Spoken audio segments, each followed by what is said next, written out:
heard it all from Doc. I'm sure you have a lot of questions to ask him, especially on that last section with the 4 pillars of growth. So I'm opening the floor to you all. There is a microphone right in the aisle right here. I'll ask you to use it for the benefit of our radio listeners. So we are opening the floor now to you.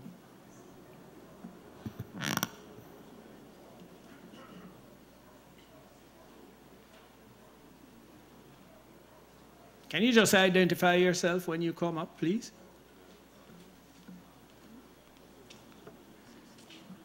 Good evening. My name is Norman Collins, and I studied economics at the University of the West Indies, and I followed economic trends. The question I want to ask the doc is simply, within the context of your presentation about the macroeconomic policies and the trajectory of growth and so on, how do you see Jamaica within the context now of our 5-in-4 growth agenda that we have? Can we achieve it? That's the question, really. Well, I mean, if Asian economies are growing 6-7%, it's certainly not out of reach of thinking of a Jamaican economy growing at 5%. Especially if you just take the case of the brand that I concluded on. Jamaica has an opportunity to put itself on the map. And, you know, when people walk in stores, the possibilities are huge. So the fact that people can identify your brand, it's an asset that many countries would envy to have. So certainly, leveraging that asset that many countries don't have will probably propel Jamaica to higher growth territory. Now, speaking to the 5-in-4 more specifically, in the IMF-supported program, we have growth going to around 2.8% over the medium term. And that's based on the reform that are embedded in the program. Now, the EGC has identified much more reforms than what is in the program. And if those reforms were to be implemented, Jamaica could achieve a much higher level of economic growth than what we have in the baseline. So at the end of the day, it will depend on the strength of the implementation of those reforms that have been identified. You would have read them. It's quite a wealth of reforms. So if those were to be implemented, certainly. So the key question should be, are all those reforms implementable? And I would think that the answer is in the hands of Jamaican people, not just the government. Think about crime. I think crime alone, if Jamaica was to contain crime, that would generate quite some growth premium. And it's not only the role of the government, it's the role of all the Jamaicans, it's the role of communities. So higher level of economic growth, I don't see why this shouldn't be possible for Jamaica, but again, it will depend on the strength of the implementation of those reforms. My name is Cashley Brown. Ever since the country's engagement with the IMF this term around, there seems to be a number of opinions as to what is an ideal exchange rate for the country.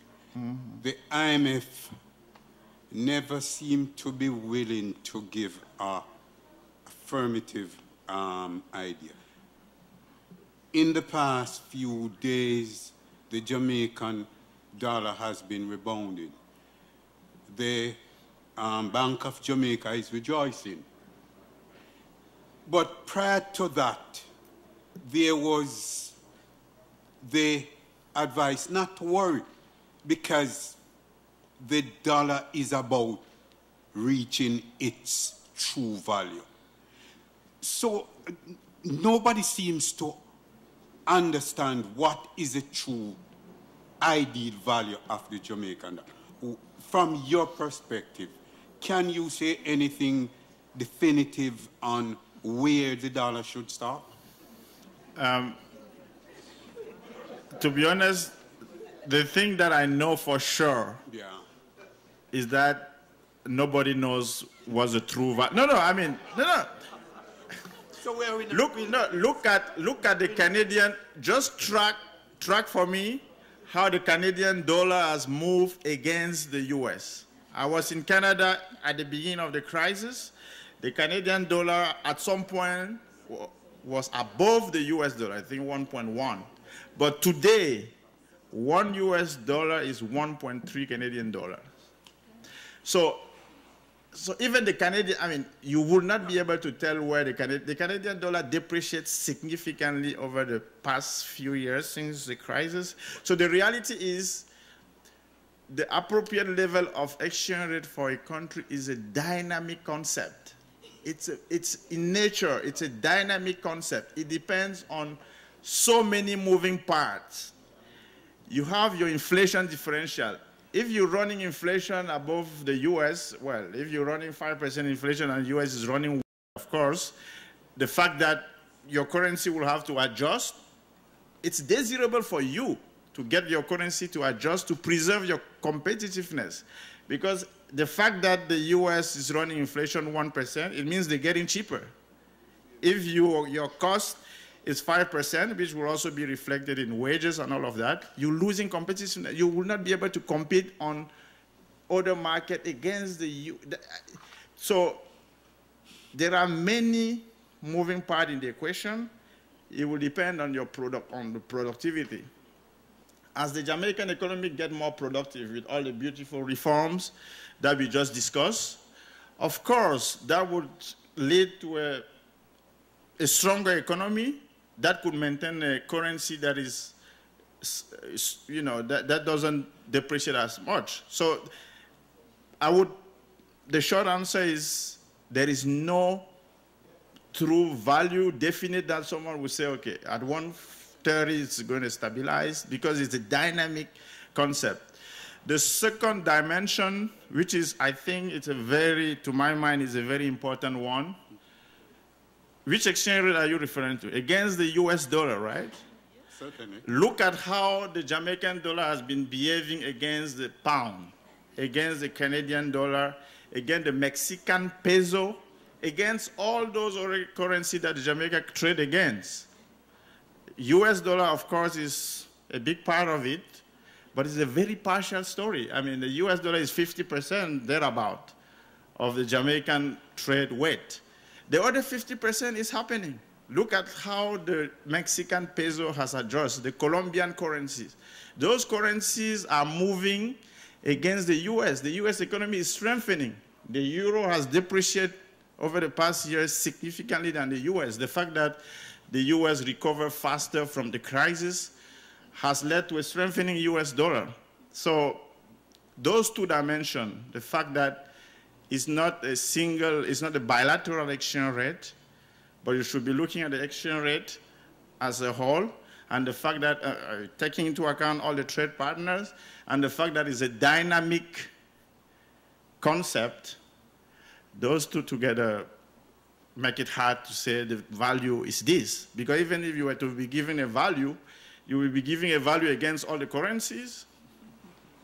That would be the minimum to do. So it's a very dynamic concept, and as the economy, the Jamaican economy, get more productive, as the central bank continue to anchor to keep inflation at moderate level, the Jamaican economy will become more competitive. Because if you are a tourist sitting in Norway and figuring out whether you should visit Cancun or Montego Bay, well, you do your little math, you find out, where is it cheaper to go to? And if converting my euro or whatever currency I have, if I get very few Jamaican dollars, Unless Jamaican can compensate me for a stronger currency with either superbly productive workers, you know, at the hotel and whatever kind of service comes with it, unless you're able to offset that with the productivity gain vis-a-vis Mexican workers, I will go to Cancun. All else equal. That's the reality. That's how people make the vacation decision. It's not just flipping the coin. They actually look at what it costs them. So I think that's the deal. And I believe it should be looked at it that way. We should therefore stop listening to people who telling us what is the ideal or should be the ideal exchange rate. I would think so. Yeah, I would think so. But by the very nature of it, I mean, if the Jamaican economy is more productive, I mean, it affects the exchange rate dynamic. To maintain a given level of competitiveness, if you're more productive, you can afford a relatively more appreciated exchange rate because you offset. If you run a lower inflation, well, you can afford a different level of exchange rate. So those fundamentals, those levers, is where the action is. The exchange rate is just the end result. You cannot go and focus on the end result. You wouldn't get much. Since no one seems to be coming there, there's another issue that I just need to... Sorry, because no one is... I noticed the IMF also keep on insisting on our public sector reform. And they are frightened that our public sector wage bill is about 9% of GDP, and they want that to be reduced like 10 years ago. Why we insist on the public sector wage bill be declined, and we're not speaking about moving the GDP? Are we consigned to a low GDP so that the public sector wage bill will always be matching? Why we're not talking about improving the GDP?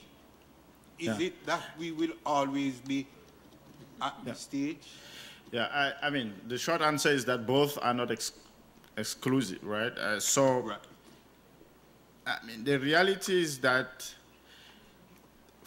you know, as I said before, any dollar of tax revenue that the government collects, every single dollar, 67 cents, I mean, it's true in this budget because of the legacy of the past and all, 67 cents go to interest payment and wage and pension spending. That leaves you with 33 cents. It could be a percent of GDP, but I'm really talking in terms of tax revenue, which is where your income comes from. It's clear when you look at international standard, international comparison, it's a very, very high number.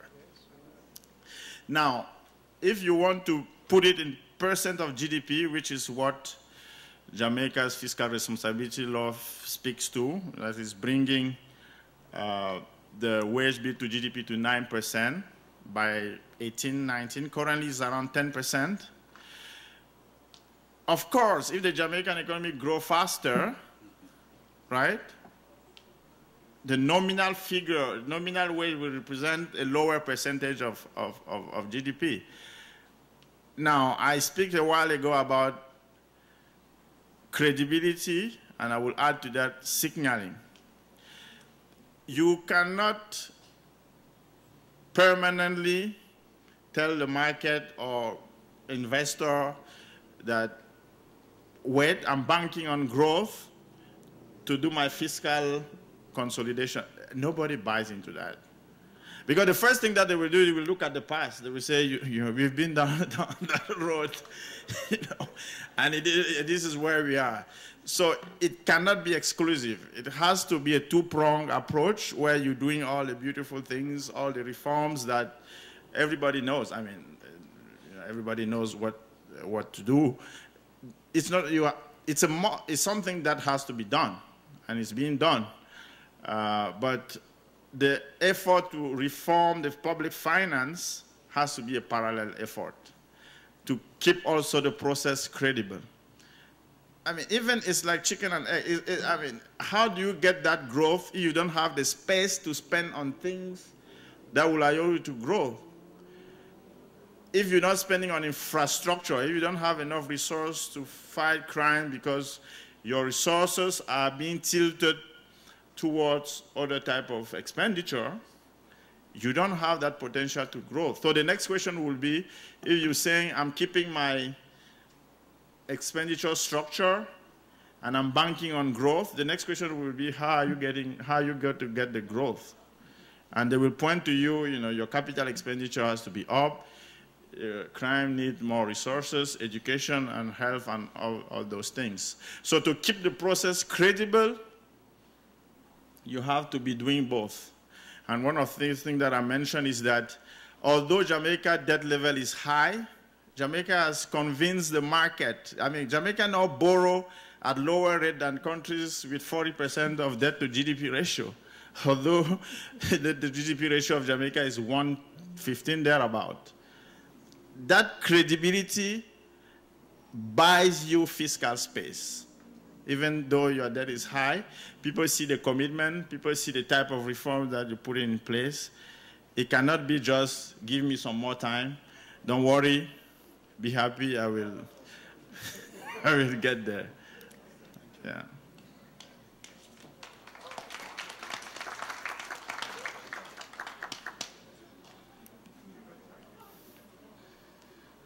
Good evening.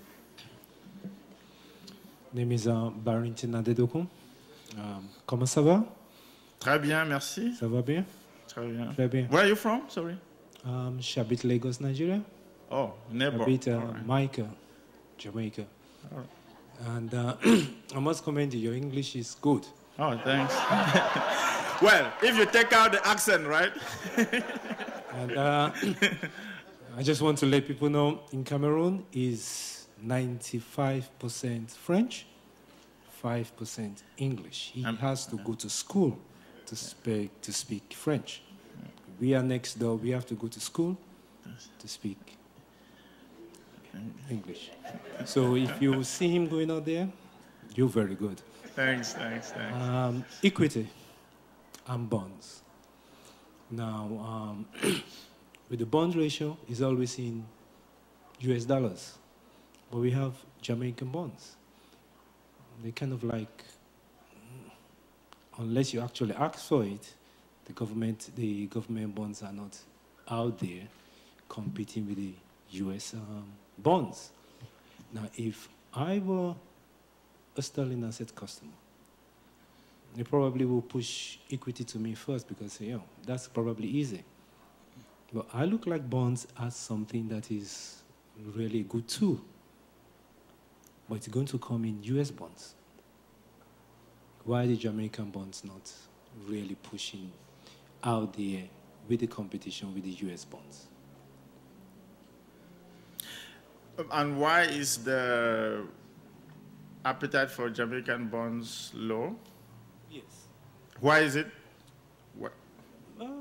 Because I'm curious too. Because I looked at probably the crime. I look at the data, Probably the crime. Yeah, go ahead. You have crime, low funding. Some industries not kicking in time. You understand? But the Jamaican bonds, because I used to get some document right in Lagos, and Jamaica was on one of them. England, Barbados, Trinidad, Jamaica. And they will say, buy stock and bonds in this denomination. But when you come here, it's like it's US bonds. Mm-hmm. You don't see it. Yeah, we were looking at the data recently, and you look at interest rate on Jamaican bonds. I think if you're thinking long-term bonds, the recent issuance, I think you're speaking about 11%. They're about 10.75. But if you look at international bonds, Jamaican international bonds, they're trading below 7% US. Now, I mean, I met with Moody's investors a few weeks ago. They were visiting Jamaica, and what they told me is that they're interested in investing in Jamaican dollar bonds. I mean, you do the math, right? I mean, do you invest? It's a very, I guess it's, on paper, it's very simple, right? You compare the return on the Jamaican dollar bonds, you correct for exchange rate expectations, where you expect the exchange rate to go, and so for you to rationalize that difference, it has to be the case that you expect the Jamaican dollar to depreciate like 4% against the US to kind of where the break-even price. Now, although we don't know the value of the Jamaican dollar, we don't know, but we have methods that allow us to assess whether the currency at its current level is fairly valued or no, based on all the characteristics of the economy comparing to other countries and so on. Based on that assessment, the Jamaican dollar is fairly valued. Now, when you, at this point, if the Jamaican dollar is fairly valued, you would expect that movement in the currency on average. I mean, it may go up and down, but on average, the inflation differential will be driving the rate vis-a-vis the dollar. I mean, there are many other factors, but on average, you will expect that. So from that perspective, a 400 basis point seems high. And that's why, the non-residents are increasing their appetite, they're seeking to come to Jamaica to invest in Jamaican bonds. Of course, there are many other factors, but at the end of the day, that decision is based also on the strength of the economy. And I believe that's where macroeconomic stability chips in, right? Because investing in Jamaican dollar bond, you look at what inflation, because the erosion of the value of that return will depend on the inflation, right? So to the extent that the central bank can promise, and that's what inflation target is about, a certain level of inflation, a relatively low level of inflation, you'll be more confident in investing in Jamaican bonds. In terms of availability of the instrument, of course, the fact that the government does not necessarily have, on average, borrowing needs because the budget is balanced, but the hope is that you can have a secondary market that is active enough to allow those bonds to trade. So the fundamentals of the economy, of the Jamaican economy, will drive that investment decision, either be US denominated or Jamaican denominated, or equity versus those bonds.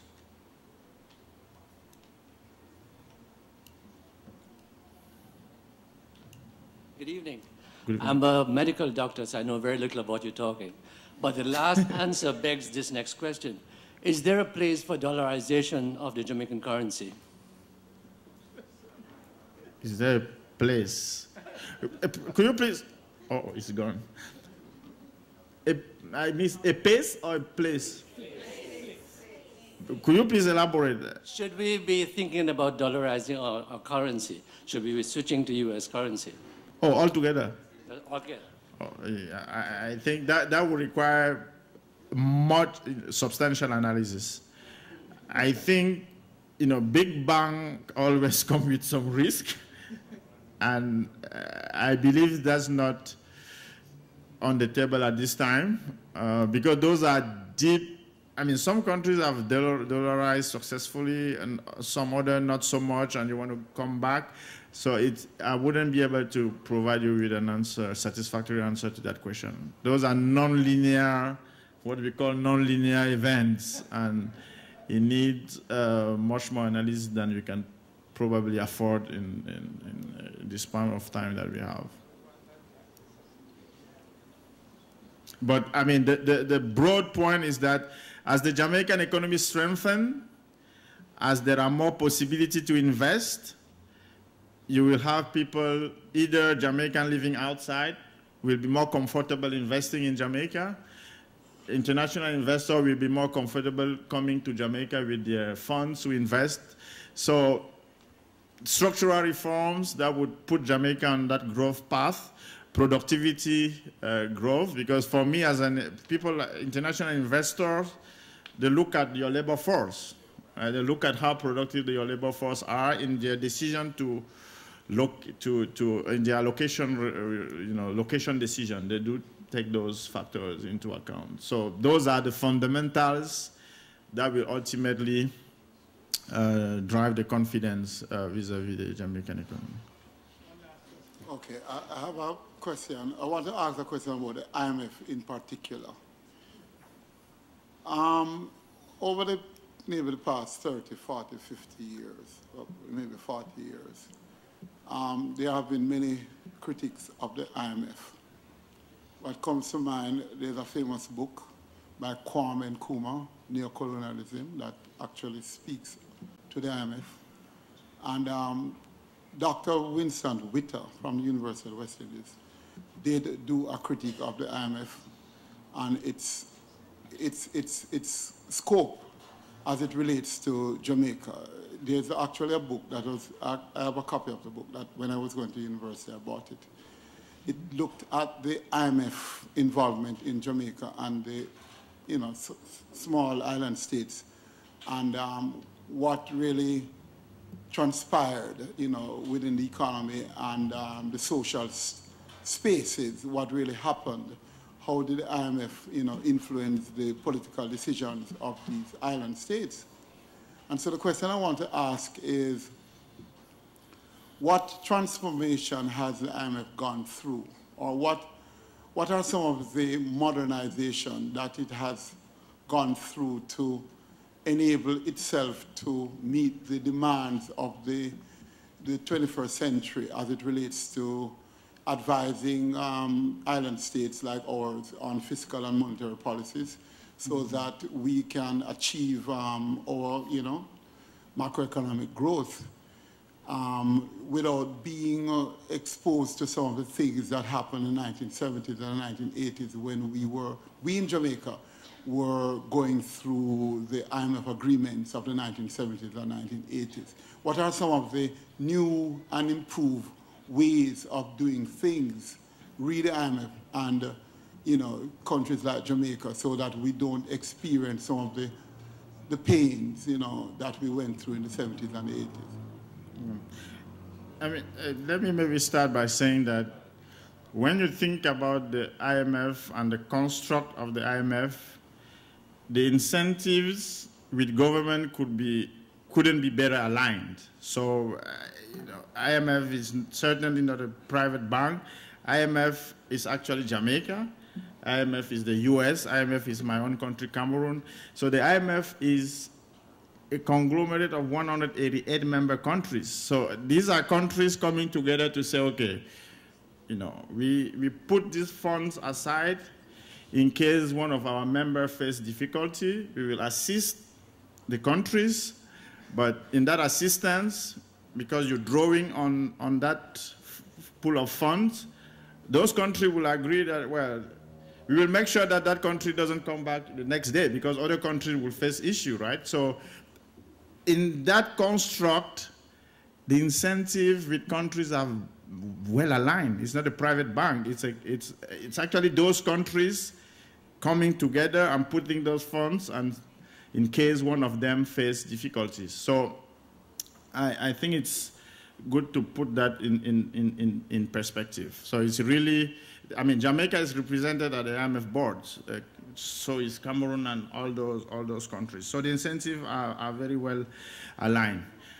In terms of internal transformation, and I think this happened to all the institutions, the IMF has certainly tried to expand its dialogue with countries. When we visit countries, we do not only talk to government, we talk to civil society, we talk to private sector, we talk to labor unions, we talk to all the stakeholders. And we're doing that more and more, and I think that's a well-known transformation that the IMF has gone through. It's not a trivial one, because in our engagement with many stakeholders, we do get different perspective. And on the side note, I think one of the main successes of the Jamaican program is the type of ownership that we see on the ground. And all the stakeholders, the private sector, well organized around monitoring the program and so on. So we speak to all these people. And that's certainly what transformation. The other transformation that the IMF would have gone through, and I think many international organizations have gone through that transformation, is to improve its diversity. Not only diversity in terms of gender, not only diversity in terms of countries of origin, but also diversity in skills, because that's one dimension of diversity that is not often spoken about a lot.